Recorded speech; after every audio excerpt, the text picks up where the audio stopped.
everyone. Welcome to my studio and welcome to day 13 of NaNoJouMo 2021. Today's prompt is light, and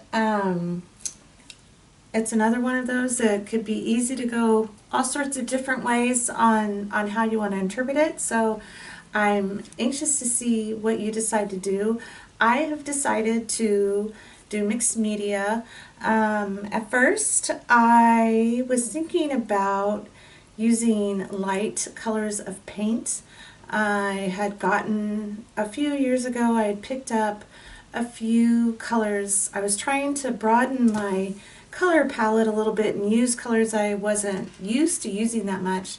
And I had bought several different shades of my favorite colors, but in a pastel.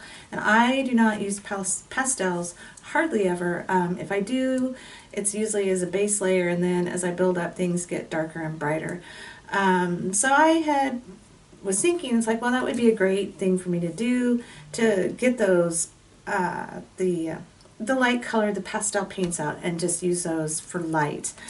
And then as I was sitting here, I was cleaning up my desk from yesterday's page, and I found the piece of deli paper that I had behind the page for love. So actually this page, this piece of deli paper, the first time that I used it was behind this one. So day 2. I had used it behind day 2, and so it has some of the blue and everything from the stencils where I had laid the stencil on there. And so then whenever I did love a couple days ago, I had it tucked behind there. So now it has some of the pinks and reds, a little bit of white and a little bit of orange on there from doing the love page, this page. And I really like how these colors look together. So I had this sitting there, and I'm kind of looking at it and trying to think what I'm going to do and trying to think. And I remembered that I had, because I have stacks and stacks of deli paper that have paint on them from projects, and I keep them all in a drawer, and I use them a lot just as a base layer for things to glue down, and just with the colors and the texture and things like that. So I just have tons of them. And one time I had one that I really liked, and I started gluing it down on one of these little boards, and with the intention of using that as a base layer to then build upon to start painting over. And I liked the way that it looked so much with just the layers of the deli paper with the paint on it, that I ended up just leaving it as it is. And so there's tape. I had started with some tape on there first, but basically all that this is one of those sheets of deli paper that I had put behind while working on different pages in my journal. Whoops. Oh, goodness. That I had used while working on different pages in my journal. And I just glued it down onto this little art panel. That's just one of these little blick panels. So I started thinking about that, and I thought, well, that actually might be really neat to do for this page. So that's where I'm going to start. I'm going to glue this down, and I don't think I'm going to do that much more of it. I might put like a white wash of acrylic paint over the top of that, and maybe some splatters, but I want to keep this, as far as paint, I want to keep it simple, and I want to have it light, but I for sure think that with this I want to focus on having some white space on this page. So the other thing that I thought might look kind of neat is have a little bit of text showing through the colored areas, especially in this area where there's more. So I'm not going to glue down a whole bunch of book text, but I think I'm just going to kind of keep it in this general area so that it shows through the parts of the deli paper where the darkest color is. I was looking through my drawer, and I found this, and I don't know what I was doing or what the plan was, but it's 3 pieces of paper. I don't know if I had put paint on them and I was going to use them for something, but they're stuck together but this top one has paint over it, and so it's already muted, and I like the idea of that, so it won't be super, super bright. So I think I'm going to kind of try to peel off this back one and use the book text as is at full strength. And then on top of that, I might layer some pieces of this torn off that have the paint on it where it's already soft from having white paint over it. So I'm going to put that down first, put this over it, and maybe put a little bit of paint over the top, and then that's it. I'm hoping that it's going to turn out really cool. And I tell you, I had so much fun doing yesterday's page. At the beginning of it, whenever I was talking about doing this, I knew that I saw like splatters of paint on it. And as I started working on it, I thought, I didn't want like just little splatters of paint. I wanted it to look like paint had been thrown on there, like thrown on the wall. And as I was working on it, I thought, well, how am I going to get that effect? And it's like, well, the only way that I'm going to get that effect that I want is to actually throw paint at it. So I thought about doing it in here, which of course I can't. I'm in an apartment and I can't get paint on the walls and the floor and things like that. So I thought about going out into the grassy area back behind my building and doing it. And it was raining, and so I thought, well, let's just have a little field trip to my garage. So I'm glad that I did that. I'm super excited with how it turned out. It is for sure just one of a good example of just listening to your mind and being open to the ideas that might be coming in and not ignoring them. Because if I had ignored that, I would not have gotten this same effect with the paint whatsoever. It just wouldn't happen. There was no way that I would have been able to create it to the look that I wanted if I had not, I basically just grabbed up the paints. I grabbed a jar of water, my heat gun. I didn't know if I need my heat gun or not, and I just carried them all downstairs and then just did it, and I had a blast. I was smiling and laughing, and it just felt really, really good just to be that free and open and just going with what my muse was telling me to do. So that's yesterday's page, and I'm hoping this page is just as fun. And then tomorrow is going to be a bit different. Tomorrow will be it'll be the 14th, so we are pretty much halfway through NaNoJouMo, just about. So, and that puts me right in the middle of my journal, and my middle page is just one big long page that is a tip out. So today's page, actually, I will be using the front side of this tip, and then tomorrow's page is all of this.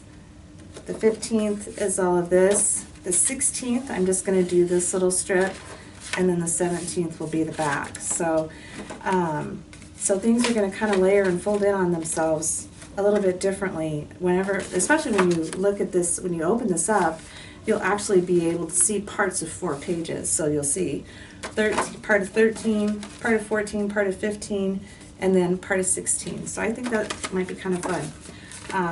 So that's it, and let's get going.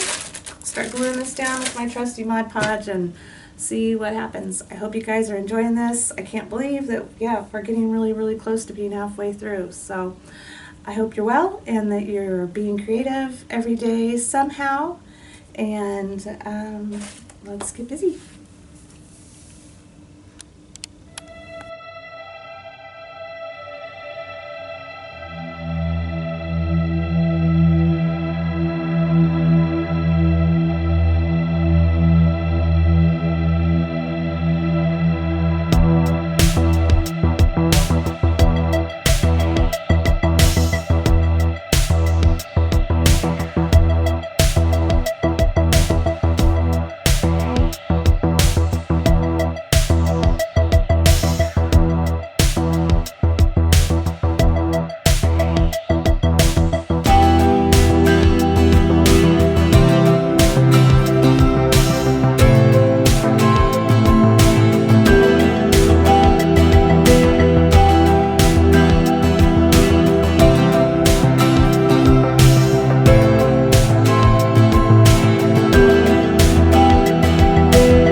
Okay, I'm popping on here really quick.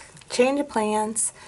As I was laying this down, I like how the text shows through it, but I don't know if I necessarily like the fact that you can see the paper, the color of the paper. So, because this paper is old and so it's yellowed, and obviously this is not. So I think what I'm going to do, and as I'm talking, I know that I've got like, book text, rubber stamps, and that I could do, but I don't know if I'm in the mood to get rubber stamps out. So I grabbed a magazine, and these are on, it's on white. So I think this might give me the look more that I'm wanting. Let's see. And then if I use regular book text, so I just kind of wanted it to blend in. I don't necessarily, I just want the text. I'm not really going after, you know, I'm not going after there being a different, oh, I don't even know. That might even be worse. Well, maybe I should get the stamps out. I haven't used rubber stamps in my journal in forever, so maybe we should do that. It's a matter of actually finding, if I did do that, then I could kind of not stamp well on the stamp so that it was, okay, let's just change the ideas on this one more time. I'm going to get a rubber stamp. I'm going to get my letter rubber stamp.